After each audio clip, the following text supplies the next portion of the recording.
In the dusty, sun-scorched plains of Uttar Pradesh, a girl was born into a world that seemed determined to break her. Her name was Phoolan Devi. Born into poverty, trapped in an abusive child marriage at just 11, she was cast aside and left for dead. Her early life was a relentless cycle of hardship and humiliation. But from these ashes, a fire was ignited, a fire that would blaze across India, leaving a legend in its wake.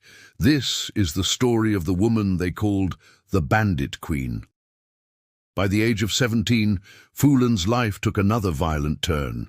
She was abducted by dacoits, bandits who roamed the treacherous ravines of the Chambal Valley.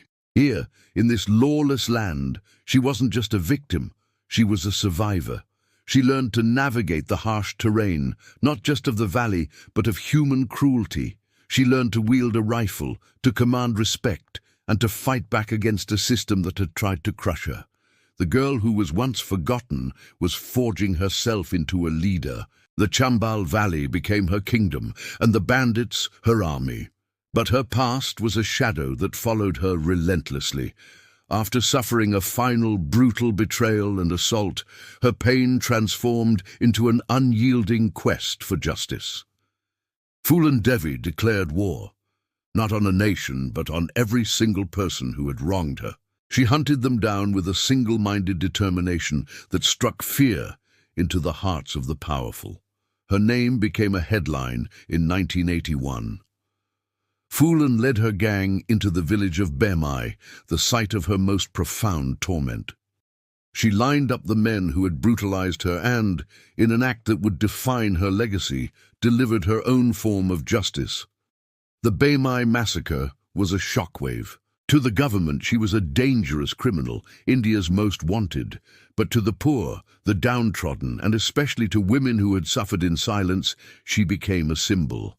A goddess of vengeance, a real-life Durga, on a quest to right the wrongs of the world. For 2 long years, thousands of police officers hunted her through the ravines she knew so well. She was a ghost, always one step ahead. And then, in 1983, she did the unthinkable. Phoolan Devi, the most feared woman in India, decided the chase was over. But she wouldn't be captured. She would surrender, but only on her own terms. Flanked by her gang, she laid down her rifle before a massive crowd, not as a defeated criminal, but as a queen abdicating her throne. When asked why she did it, her answer was simple and powerful. "I wanted to show them what a woman can do." She spent 11 years in prison, without a trial. Upon her release, the world expected her to disappear. Instead, she began the most astonishing chapter of her life. The Bandit Queen traded her rifle for a microphone. She ran for office and won, becoming a member of parliament. From the floor of India's democracy, she fought for the very people she once represented in the ravines, the poor, the oppressed, and the women whose voices had been silenced. She used her power to advocate for rights and dignity, proving her war was always for justice, not just revenge, but a life forged in violence often ends in it. In 2001, outside her home in New Delhi, Phoolan Devi was assassinated. Her enemies finally caught up with her, silencing the voice that had roared so loudly, but they couldn't erase her story. Phoolan Devi remains an enigma.